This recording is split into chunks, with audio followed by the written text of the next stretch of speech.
বিশ্ব রাজনীতির মঞ্চে এক অভূতপূর্ব তোলপাড়। আন্তর্জাতিক সমস্ত নিয়মনীতি, রাষ্ট্রপুঞ্জের সনদ সবকিছুকে বুড়ো আঙুল দেখিয়ে এক স্বাধীন রাষ্ট্রের বুকে নেমে এসেছে এক ভয়ঙ্কর সংঘাত। ছলের আশ্রয় নিয়ে সম্পূর্ণ বিনা প্ররোচনায় একটি দেশের সর্বোচ্চ নেতাকে নির্মমভাবে হত্যা করা হয়েছে। সবচেয়ে আশ্চর্যের বিষয় হলো, যখন শান্তির আলোচনা চলছিল ঠিক তখনই এই অতর্কিত আক্রমণ। এই ঘটনায় গোটা বিশ্ব যখন স্তম্ভিত, বিশ্বের তাবৎ রাষ্ট্রপ্রধানরা যখন এই আগ্রাসনের বিরুদ্ধে সরাসরি আঙুল তুলছেন, আক্রমণকারী পরাশক্তিকে কড়া ভাষায় আয়না দেখাচ্ছেন, তখন বিশ্বের বৃহত্তম গণতন্ত্রের দাবিদার, নিজেকে যিনি গোটা বিশ্বের পথপ্রদর্শক বলে দাবি করেন, তার মুখে কলুপ। একটা শোকবার্তা পর্যন্ত তার কাছ থেকে আসেনি। আগ্রাসনকারীদের নাম নেওয়া তো দূরের কথা, আকাশে বাতাসে উদ্দেশ্যহীনভাবে কেবল শান্তির বুড়ি আওড়াচ্ছেন তিনি। কে সেই নেতা? তিনি আর কেউ নন, তিনি হলেন ভারতের প্রধানমন্ত্রী নরেন্দ্র মোদী। বিশ্ব রাজনীতি মানচিত্রে এই মুহূর্তে যে অস্থিরতা, তা শুধু একটি অঞ্চলের সংকট নয়, এটি আন্তর্জাতিক নৈতিকতা, কূটনৈতিক সাহস এবং বৈশ্বিক নেতৃত্বের পরীক্ষার মুহূর্ত। পশ্চিম এশিয়ায় উত্তেজনা চরমে, আমেরিকার সরাসরি সামরিক পদক্ষেপ, ইরানের ওপর হামলা এবং সেই প্রেক্ষাপটে খামেনির মৃত্যুর ঘটনাকে ঘিরে যখন ইউরোপ থেকে লাতিন আমেরিকা পর্যন্ত একাধিক দেশের রাষ্ট্রপ্রধানরা স্পষ্ট অবস্থান নিচ্ছেন, কেউ কড়া ভাষায় নিন্দা করছেন, কেউ আন্তর্জাতিক আইন লঙ্ঘনের প্রশ্ন তুলছেন, তখন ভারতের অবস্থান নিয়ে দেশ জুড়ে শুরু হয়েছে তীব্র বিতর্ক। বিশ্বের বৃহত্তম গণতন্ত্র কি কৌশলগত নীরবতা বেছে নিয়েছে, নাকি নৈতিক দ্বিধায় ভুগছে? এই প্রশ্ন থেকেই রাজনৈতিক ঝড়ের সূচনা। আর সেই ঝড়ে সরাসরি আক্রমণে নেমেছেন কংগ্রেস নেত্রী সোনিয়া গান্ধী। তিনি শুধু সমালোচনায় করেননি, তিনি প্রশ্ন তুলেছেন, চুপ থাকা কি নিরপেক্ষতা, নাকি দায়িত্ব এড়িয়ে যাওয়া? আজকের আলোচনায় আমরা বিশ্লেষণ করব এই রাজনৈতিক অভিঘাত, সেই নীরবতার কূটনৈতিক তাৎপর্য এবং বিরোধীদের তীক্ষ্ণ আক্রমণের ভিতরকার বার্তা। আমেরিকার দাদাগিরি, ইরানের ওপর হামলায় এবং খামেনির মৃত্যুকে ঘিরে যখন গোটা বিশ্বের একাধিক দেশের রাষ্ট্রপ্রধানরা খোলাখুলি কথা বলছেন, আমেরিকাকে আয়না দেখাচ্ছেন, তখন প্রধানমন্ত্রী নরেন্দ্র মোদীর নীরবতা নিয়ে সোনিয়া গান্ধী কড়া সমালোচনা করেছেন। সোনিয়া গান্ধী মোদী সরকার ও প্রধানমন্ত্রীর চুপ থাকার প্রসঙ্গে কি বলেছেন তা একটু পরে জানাবো। তার আগে বিশ্বগুরু প্রসঙ্গে আপ নেতা সঞ্জয় সিং কিভাবে সমালোচনা করেছেন তা বলা যাক। প্রধানমন্ত্রী মোদী কানাডার প্রধানমন্ত্রীর সামনে এক বিবৃতিতে বলেছিলেন, পশ্চিম এশিয়ার পরিস্থিতির দিকে আমাদের নজর রয়েছে, আমরা চাই সংলাপের মাধ্যমে সব সমস্যার সমাধান হোক। কিন্তু তিনি কোনো দেশের নাম নেননি, বলেননি যে আমেরিকার হামলা করা উচিত হয়নি, ইসরায়েল বা আমেরিকার উচিত ছিল না ইরানের ওপর আক্রমণ করা। শুধু বলেছেন সংলাপের মাধ্যমে সমাধান হওয়া উচিত। যখন প্রধানমন্ত্রী কারো নাম না নেওয়ার সাহস দেখাতে পারছেন না, তখন সঞ্জয় সিং কি প্রশ্ন তুলছেন? বিশ্বগুরু প্রসঙ্গে তিনি কিভাবে আয়না দেখাচ্ছেন? সঞ্জয় সিং একটি ভিডিও পোস্ট করে প্রধানমন্ত্রীকে ঘণ্টা গুরু বলে কটাক্ষ করেছেন।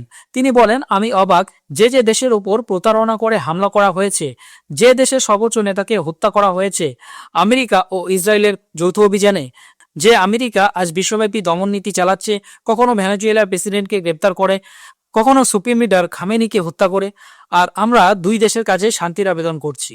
কাদের কাছে শান্তির আবেদন? যেন আকাশে বাতাসে গাছপালার কাছে শান্তির আবেদন করা। আমাদের এতটুকু সাহস নেই যে নাম করে বলি, যখন ইরান আপনার শর্ত মানতে প্রস্তুত ছিল, পারমাণবিক অস্ত্র তৈরি করবে না বলে সম্মত ছিল, যেমন ওমানের বিদেশমন্ত্রী দাবি করেছেন, তখন কেন হামলা করা হলো? যখন আলোচনা চলছিল তখন কেন আক্রমণ? প্রধানমন্ত্রী শান্তির কথা বললেন, কিন্তু কাদের উদ্দেশ্য বললেন? আমেরিকার নাম নিলেন না, ইসরায়েলের নামও নিলেন না। তাহলে কার কাছে শান্তির আবেদন? সঞ্জয় সিং আরও বলেন, আন্তর্জাতিক নিয়ম ভেঙে হামলা করা হয়েছে, আর ভারতের প্রধানমন্ত্রী আমেরিকা ও ইসরায়েলের নাম নিতে পারছেন না। ইসরায়েলের প্রধানমন্ত্রীর সঙ্গে কথা বলেছেন, ইউএইর প্রধানমন্ত্রীর সঙ্গেও কথা বলেছেন, কিন্তু ইরানের প্রতিনিধিদের সঙ্গে কথা বলছেন না, একটি সংবাদটাও দিতে পারছেন না। 140 কোটি দেশের প্রধানমন্ত্রী, বিশ্বের বৃহত্তম গণতন্ত্রের প্রধানমন্ত্রী, যিনি নিজেকে বিশ্বগুরু বলেন, তিনি একটি সংবাদটাও দিতে পারেন না। এতটাই দুর্বল আমাদের প্রধানমন্ত্রী। তিনি ইসরায়েল সফর নিয়ে প্রশ্ন তোলেন, বলেন এমন পরিস্থিতিতে কেন সফরে গেলেন?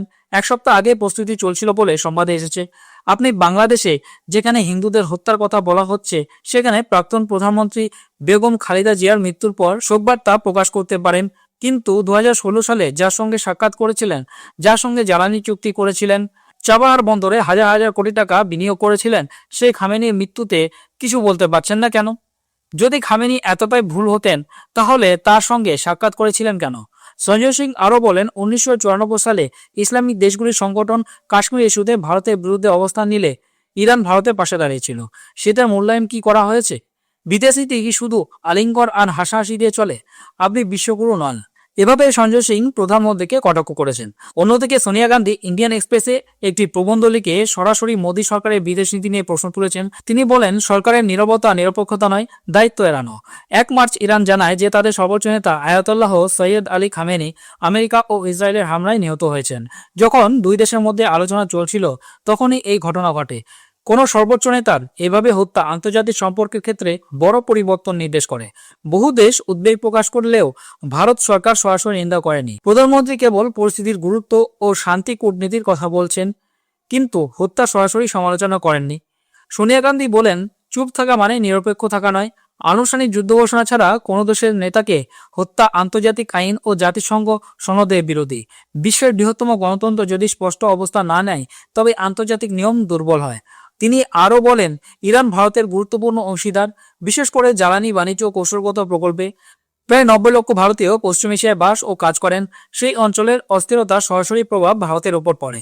তাই ভারতকে দায়িত্ব ও স্পষ্ট অবস্থান নিতে হবে। প্রধানমন্ত্রী যখন বসুধৈব কুটুম্বকমের কথা বলেন তখন সেটি যেন শুধু স্লোগান না হয়, যেন ন্যায়, শান্তি ও আন্তর্জাতিক আইনের পক্ষে স্পষ্টভাবে দাঁড়াতে হবে।